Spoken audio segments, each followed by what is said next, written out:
More than a country music icon, he was a father of 5, each child born from a different chapter of his life. His journey through parenthood was as complex and dramatic as any of his songs, filled with joy, regret, and heartfelt lessons.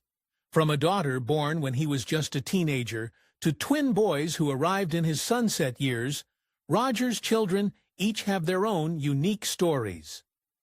Number 4.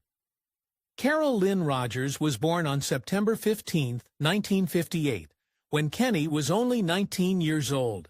She was the cherished but unexpected daughter of Kenny's first marriage to Janice Gordon, his teenage sweetheart. Kenny dutifully married Janice in 1958 upon learning of the pregnancy, determined to take the step into married life and not walk away from the responsibility. Despite Kenny's good intentions and love for Janice, the young marriage quickly faltered under pressure.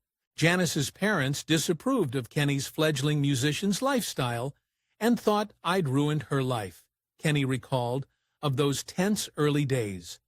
By 1960, the couple divorced, and Carol, barely a toddler, was at the center of a painful arrangement. With his music career taking off, Kenny made the heartbreaking decision to step back and let Carol be raised by her mother and new stepfather. That was my promise to them, that I would be her father, but he would be her dad, Kenny explained, grateful that Carol's stepdad stepped in at a time that was really awkward for all of us.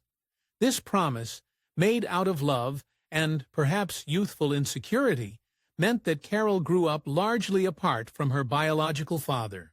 She was legally adopted by her stepfather and saw Kenny only on brief court-arranged visits in childhood, at most 2 hours a week. As Kenny's fame grew in the 1960s, even those short visits fell away. He admitted that during his whirlwind early career, he did not see Carol in for 15 years. Father and daughter lived virtually separate lives. It wasn't until Carol was 22 years old that Kenny attempted to reconnect. In 1979, he flew Carol and her mother to Hawaii for a healing vacation. For a moment, it seemed the lost years might be bridged. Carol even joined her father on stage for a song. A few years later, she stood by his side, along with half-brother Kenny Jr., at the 1986 People's Choice Awards, smiling for cameras and what was a rare public appearance together. But the reconciliation did not fully take root. By 2012, Kenny confessed that he and Carol still had no contact, respecting the role of the man who raised her. I don't have contact. He became her dad, and I love him for that. Carol's life in the ensuing decades remained mostly private. Number 3. Kenny Rogers, Jr. born, Kenneth Ray, Rogers' ascent on May 24, 1964, arrived at a turbulent time in his father's life. Kenny Sr. had remarried by then. His third wife, Margot Anderson, was a doting mother who supported his career until the strains grew too great. Young Kenny Jr., the only child of that union, spent his early childhood watching his dad's star rise in the late 1960s. But fame was a double-edged sword. By 1975, Kenny's marriage to Margot collapsed under the weight of constant touring and time apart. At just 11 years old, Kenny Jr. moved with his mother to Palm Springs, while his father hit the road, chasing superstardom. The physical distance led to emotional distance. I have hardly seen Kenny Jr. since 1975, Kenny lamented in a 1980 interview, wishing desperately that my relationship with Kenny Jr. were better. Like his sister Carol, Kenny Jr. felt his father's absence keenly. Still, there were glimmers of connection.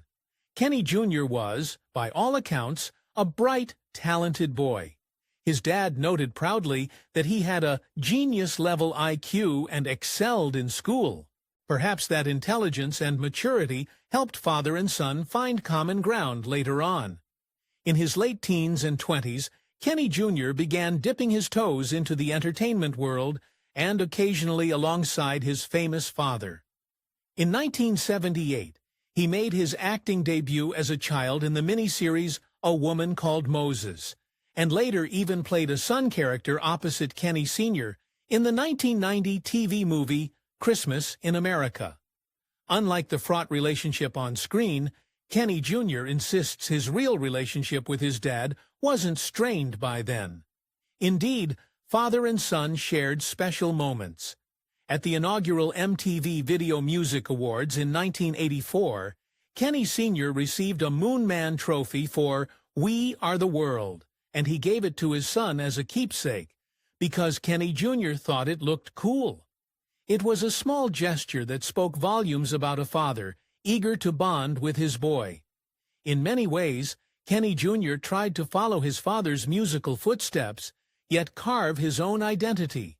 He lent backup vocals to his dad's albums in the mid-'80s, and even released a solo pop-rock album in 1989 titled Yes, No, Maybe, which produced the single Take Another Step Closer.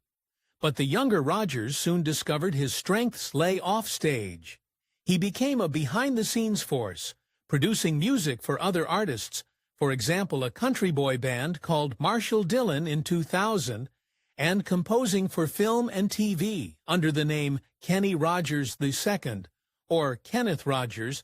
He worked on soundtracks for movies like Shenanigans, 1995, contributed music to comedies like Get Him to the Greek, 2010, and Pop Star, Never Stop, Never Stopping, 2016, and even directed a short film in 2014.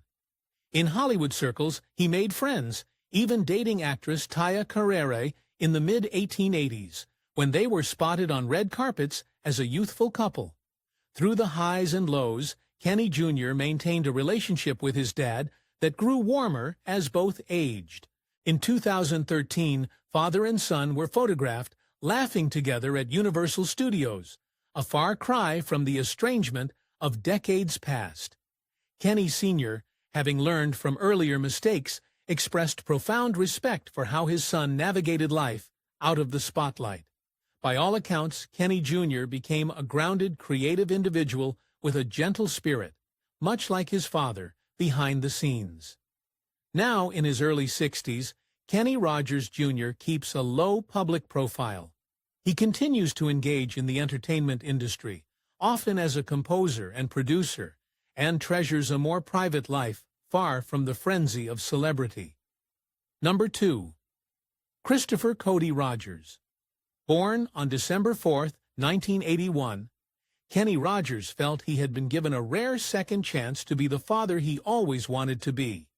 Christopher, affectionately called Cody by the family, was the son of Kenny's fourth wife, Mary Ann Gordon, an actress. At 43, Kenny was older, wiser, and determined not to repeat the mistakes of the past. He attended Limo's classes with Mary Ann and eagerly anticipated the arrival of this new baby. But Christopher's entry into the world was fraught with danger. He was born with hyaline membrane disease, a respiratory condition that had proved fatal to President John F. Kennedy's infant son in the 1960s. For a tense period in the neonatal unit, the Rogers family feared they might lose him. Thanks to advances in medical care by 1981, little Cody pulled through and recovered. Kenny was overjoyed. He famously handed out Hershey's chocolate bars at Cedars-Sinai Hospital to celebrate his miracle boy's birth. However, as Christopher grew into a preteen, cracks appeared in his parents' marriage. By the early 1990s, Kenny and Mary Ann were drifting apart. They divorced in 1993 after 15 years together in what became an infamous $60 million settlement, one of the most expensive celebrity divorces of its time. For 12-year-old Christopher, the divorce was devastating. Kenny later recounted the painful day he broke the news while the two were riding a golf cart. Chris started screaming upon hearing Mom and Dad were splitting. The boy feared that a stepfather might replace Kenny. With tears in his eyes, he asked, "Will you still be my dad?" Kenny held him close and promised nothing could change their bond. Of course, he would always be his dad. It was a heart-wrenching scene of a child grappling with change, but Kenny's reassurance got through. It was just a 12-year-old sorting out those things. Then he was fine, Kenny recalled. From then on, father and son adjusted to a new normal, spending quality time together even as Kenny's touring resumed. In adolescence and adulthood, Christopher forged his own identity, while still embracing his father's influence.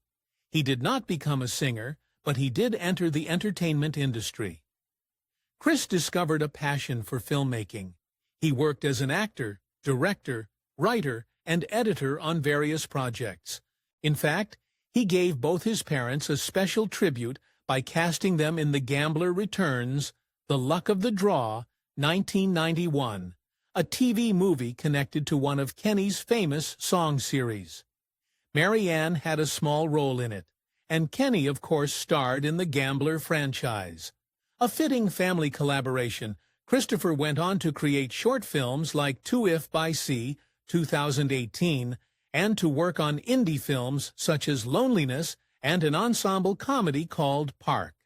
As a director and storyteller, he stayed mostly behind the camera, content to let his work, not his last name, speak for itself. In his personal life, Christopher has also kept a fairly low profile.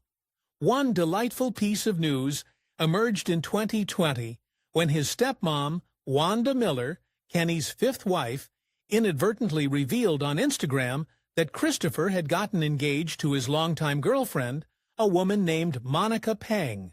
Monica, notably, was Miss Georgia USA in 2005, suggesting Christopher had found a partner who shines outside of his father's shadow. The two reportedly married in 2021, and Wanda welcomed Monica as my daughter-in-law-to-be in that celebratory post. Professionally, Chris continues to pursue directing and producing, quietly building a career that, while far from the limelight, would certainly make his dad proud. During Kenny's final years of health decline, it was Christopher who often checked in on him and spent time by his side. The closeness they shared remained intact till the end. After Kenny's passing in March 2020, Christopher, then 38, stepped forward as a supportive older brother to the twin boys and helped keep his father's memory alive. Number 1. Jordan Edward Rogers and Justin Charles Rogers. When Kenny Rogers became a father again at 65, it shocked even him. But on July 6, 2004, his twin sons, Jordan Edward and Justin Charles, were born, and they changed everything. At first, Kenny wasn't sure he wanted more kids. He'd already raised 3. But when his wife Wanda asked for a child on her 31st birthday, his heart softened. They prayed for one and got 2. Kenny called it a blessing I didn't see coming. Raising twins in his 60s wasn't easy, but Kenny threw himself into it. He canceled tours, cleared his calendar, and created traditions. Every Saturday was Super Saturday. McDonald's for breakfast, car washes, and long afternoons at Chuck E. Cheese.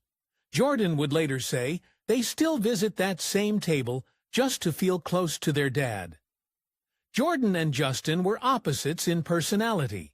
Jordan, a drummer, loved to make people laugh. Justin, more thoughtful, picked up the guitar to be like Dad. Both boys inherited Kenny's charm and kindness, but the twins also saw Kenny at his most vulnerable. He was older, slower, and deeply aware that he might not be around for their college years. "It breaks my heart," he once admitted. Still, he filled their childhoods with love, music, and wisdom. When Kenny passed in 2020, Jordan and Justin were only 15, but they carried on the Saturday traditions, volunteered at their dad's favorite charity, and leaned on each other. They say they still feel Kenny's presence in small moments, a familiar joke, a favorite song, or a glance that reminds them of him.